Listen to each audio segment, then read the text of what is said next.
ईद उल फित्र रोजेदारों के लिए मुसर्रत और इजहार तशक्कुर का दिन है।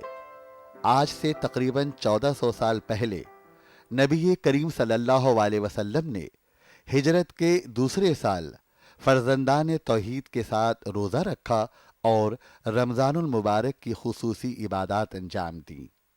रमज़ानुल मुबारक के इख्तिताम पर यौम मुसर्रत मनाया गया, जिसे ईद उल फित्र के नाम से जाना जाता है। ईद उल फित्र मुस्लिम समाज का सबसे बड़ा त्यौहार है।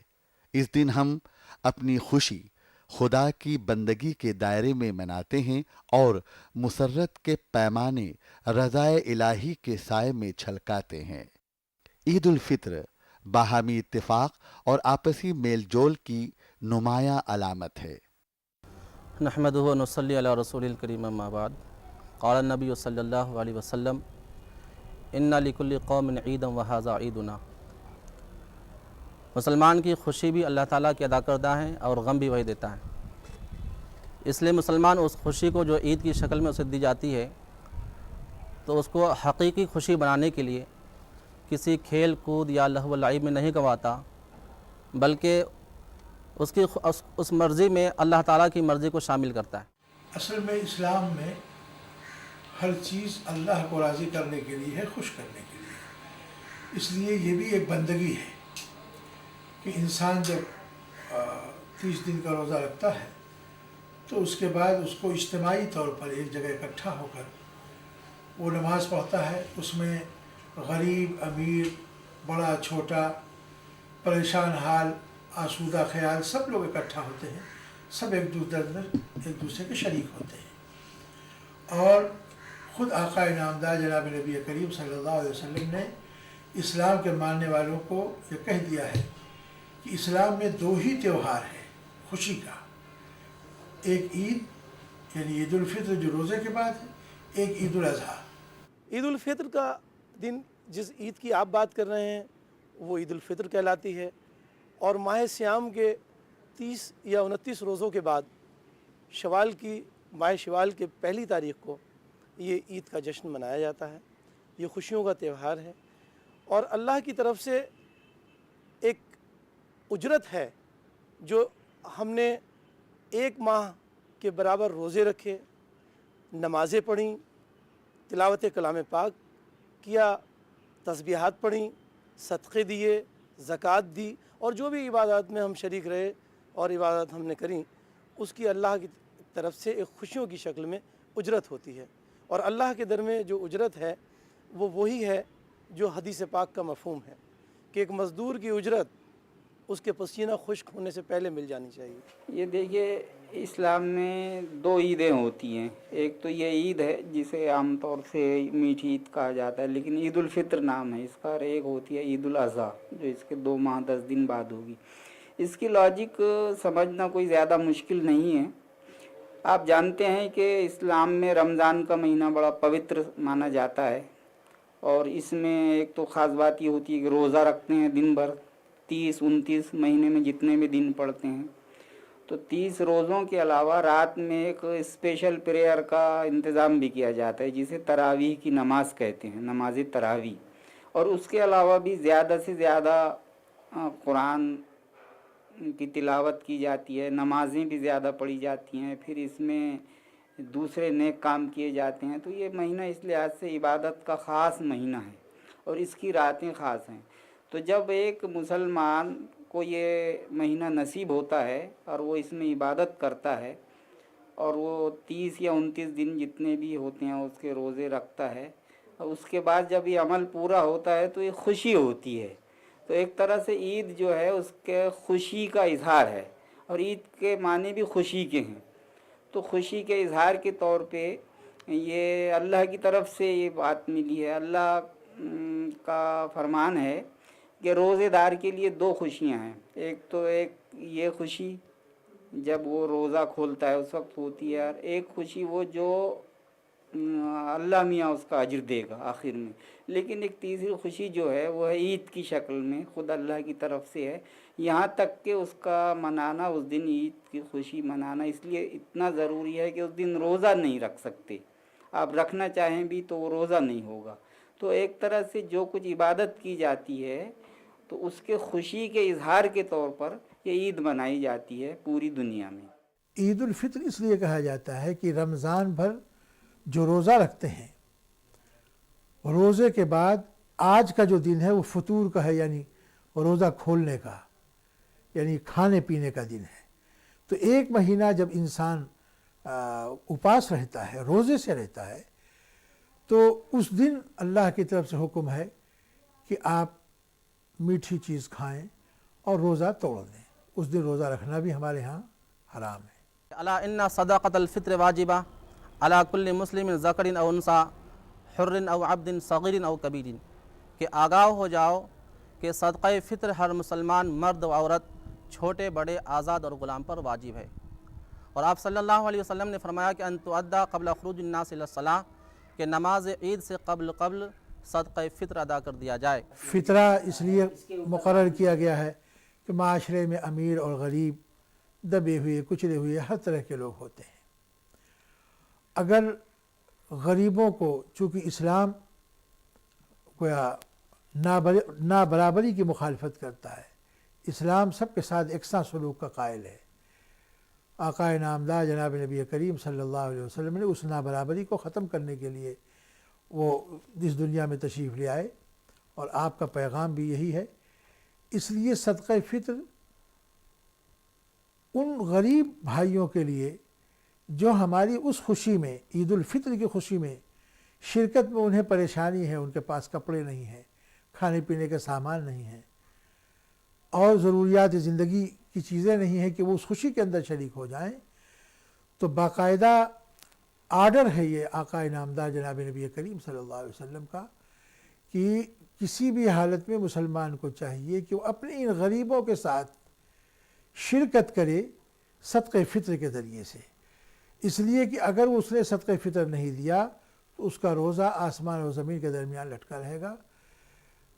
اسی سے پتہ چلتا ہے کہ انسان کی اہمیت اللہ کے نزدیک کس قدر ہے۔ ہر قوم اور مذہب و ملت میں کچھ خاص تہوار بہت ہی شاندار طریقے سے منائے جاتے ہیں، جو ان کے عقائد و تصورات کے ساتھ ساتھ تاریخ و روایات کے ترجمان بھی ہوتے ہیں، اور ان کے مذہبی اور قومی مزاج کے آئینہ دار بھی ہوتے ہیں۔ اسی طرح عید الفطر مسلمانوں کے توحیدی مزاج اور اس کے عقائد و تصورات کا آئینہ دار ہے۔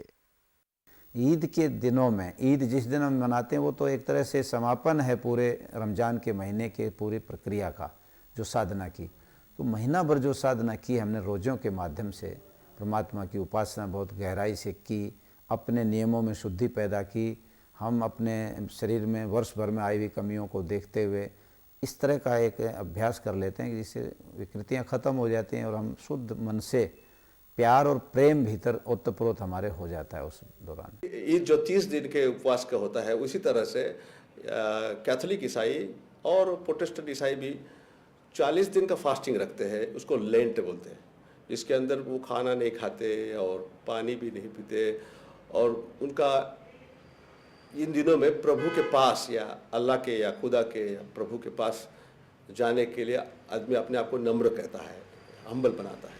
تو ہندوستان میں جتنے بھی تہوار ہیں اس میں عید کا اپنا ایک مہتوپورن استھان ہے۔ پورے اتساہ کے ساتھ، اتسو کے ساتھ پورے ہندوستانی عید کا پرو مناتے ہیں۔ کچھ لوگ ایسے ہیں جو عید کو دھرم سے جوڑتے ہیں، ایک خاص مسلمانوں سے جوڑتے ہیں، لیکن میں ایسا نہیں مانتا ہوں۔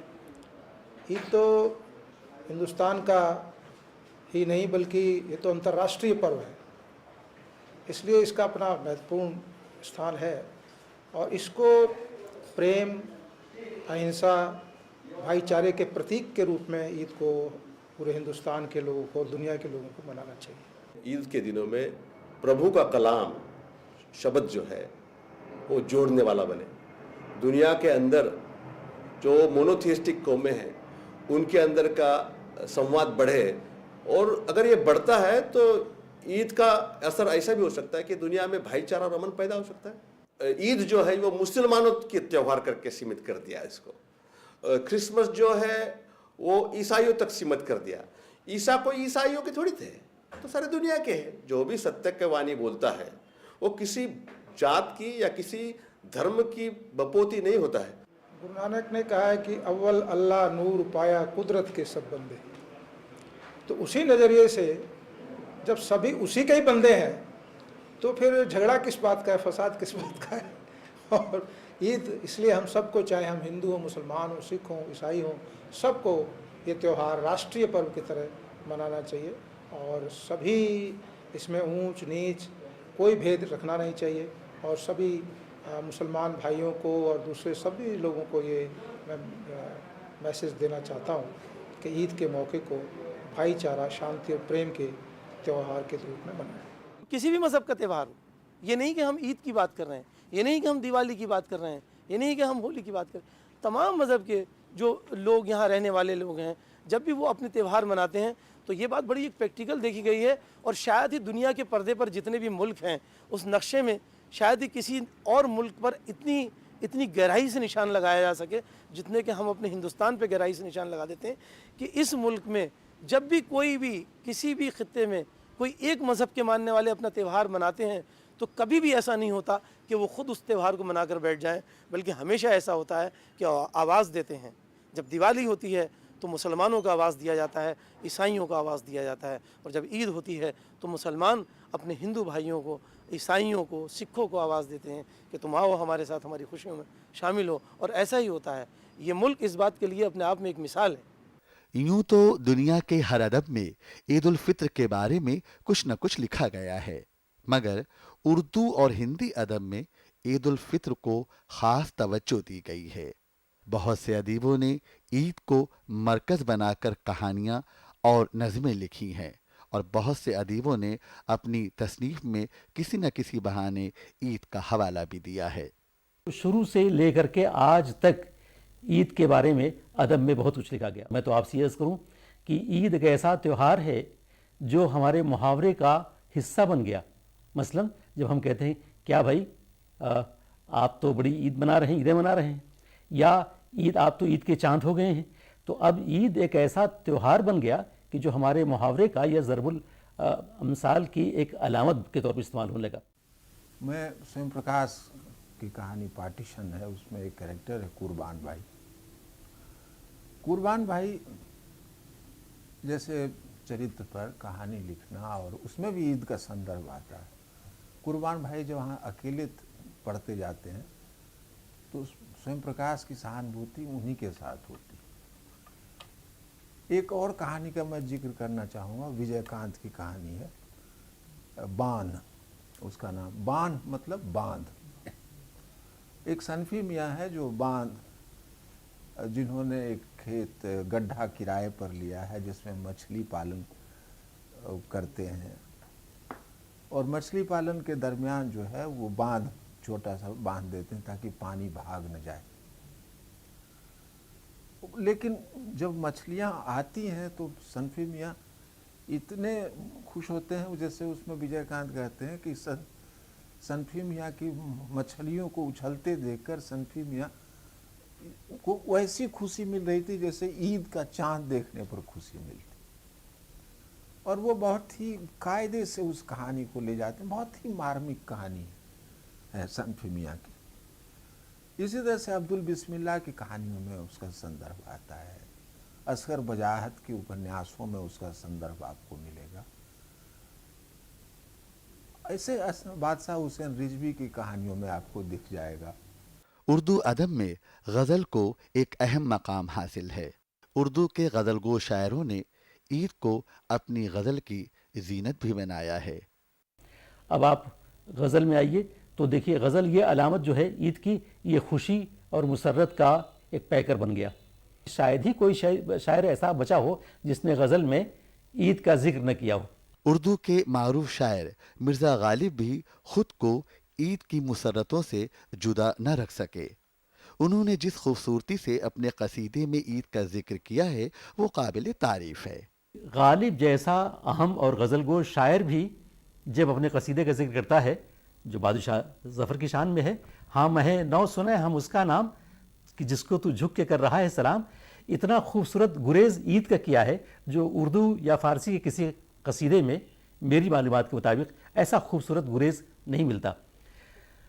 چاند سے شکایت ہے کہ آج بادشاہ کے جشن کا دن ہے، بادشاہ عید منانے کی تیاری کر رہا ہے اور عوام بھی جوش و خروش میں ہیں، عید منانے کی تیاری کر رہے ہیں۔ چاند غائب ہے، ستارے ابھی جگہ پر چمک رہے ہیں، سورج اپنی جگہ پر نکل رہا ہے، لیکن یہ چاند ایسا نافرما بردار ہے کہ یہ عوام کی خوشی میں شریک نہیں ہو رہا ہے، 2 دن سے یہ غائب ہے۔ ظاہر ہے کہ چاند مجبور ہے 2 دن غائب ہونے کے، جب وہ ڈوبتا ہے پچھلے پاک میں تو شاعر یہ کہتا ہے کہ یہ بڑا فرمان ہے چاند جو 2 دن غائب رہا ہے، لیکن چاند کا جو جواب ہے وہ شاید اردو شاعری میں غالب ہی دے سکتا تھا، کوئی اور نہیں۔ اس قصیدے کے گریز میں چاند کہتا ہے عذر میں بندہ عاجز ہے گردش ایام، میں کیا کرتا، میں تو گردش ایام سے مجبور ہوں، عذر میں 3 دن نہ آنے کے، جو 3 دن میں غائب رہا، گویا 27 28 29 تک جو میں غائب تھا ان تاریخوں میں، لے کے آیا ہے عید کا پیغام۔ علامہ اقبال اور دیگر شعراء نے بھی عید پر بہت کچھ کہا ہے، بہت کچھ لکھا ہے۔ جب اردو میں نظم نگاری کا آغاز ہوتا ہے، اسماعیل میرٹھی کی چھوٹی چھوٹی 2 نظمیں عید پر، اور اس کے بعد پھر آپ مان آئیے تو اردو کے سب سے بڑے شاعر، سب سے عظیم فلسفی شاعر اقبال کی 2 نظمیں، ایک تو ہلال عید پر، بڑی طویل نظم ہے، تقریباً 50 سے زائد اشعار پر یہ نظم ہے، اور اس ہلال عید کی یعنی عید کا چاند نظر آنے پر کیسی مسرتیں ہوتی ہیں، جس میں امیر و غریب، نادار، پڑھا لکھا، ان پڑھ سب شامل ہوتا ہے۔ اقبال نے اپنی اس بلوغت فکر کا یعنی اپنی اس بالغ نظری کا ثبوت دیا ہے کہ اتنی طویل نظم لکھی۔ دوسری نظم ان کی عید کی فرمائش پر، شعر لکھنے کی فرمائش پر، عید جو بانگے درا کے حصے سوم میں ہے، بہت اچھی نظم لکھی۔ اور اس کے بعد آپ دیکھیے کہ نظموں کا مولانا ظفر علی خان کی نظم، اس کے بعد خود شاہ نامہ کے مصنف حفیظ جالندھری کی نظم، احسان دانش کی نظم، ابن انشا کی نظمیں، اور بعد میں ہمارے دور میں آپ دیکھیے کہ اس دور کے بھی کئی شعراء نے، معین حسن جذبی کی ایک نظم، اور اس کے بعد ہمارے دور کے یہ شاد عظیم آبادی ذرا پہلے کے ہیں، اس دور تک گویا ہر دور میں عید پر تفصیل سے لکھا جاتا رہا ہے۔ میں آخر میں یہ عرض کرنا چاہوں گا کہ اس سلسلے کی سب سے خوبصورت اور سب سے عوامی اور سب سے ہلکے پھلکے انداز میں میلے ٹھیلے بھی ہوں، کپڑے بھی ہیں، لباس بھی ہیں، سوئیاں بھی ہیں، رات بھر پکوان پکانے کا اہتمام ہے، بچوں کی عید، بڑوں کی عید، بوڑھوں کی عید، گاؤں والوں کی عید، شہر والوں کی عید، امام کی عید، مؤذن کی عید، گویا پورے سماج کے جتنے طبقے ہیں سب کی عید کا سب سے خوبصورت منظرنامہ نذیر اکبر آبادی نے پیش کیا ہے۔ ایسی نہ شب برات، ایسی نہ شب برات، نہ بقرعید کی خوشی، جیسی ہر ایک دل میں ہے اس عید کی خوشی، جیسی ہر ایک دل میں ہے اس عید کی خوشی۔ روزے کی سختیوں سے جو ہے زرد زرد گال، خوش ہو گئے وہ دیکھتے ہی عید کا ہلال، پوشاکیں تن میں زرد سنہری سفید لال، دل کیا ہے کہ ہنس رہا ہے تن کا بال بال، ایسی نہ شب برات، ایسی نہ شب برات، نہ بقرعید کی خوشی، جیسی ہر ایک دل میں ہے اس عید کی خوشی، جیسی ہر ایک دل میں ہے اس عید کی خوشی۔ پچھلے پہر سے اٹھ کے نہانے کی دھوم ہے، شیر و شکر سویاں پکانے کی دھوم ہے، پیر و جوان کو نعمتیں کھانے کی دھوم ہے، لڑکوں کو عید گاہ میں جانے کی دھوم ہے، ایسی نہ شب برات، ایسی نہ شب برات، نہ بقرعید کی خوشی، جیسی ہر ایک دل میں ہے اس عید کی خوشی۔ روزے کی سختیوں میں نہ ہوتے اگر اسیر، تو ایسی عید کی نہ خوشی ہوتی دل پذیر۔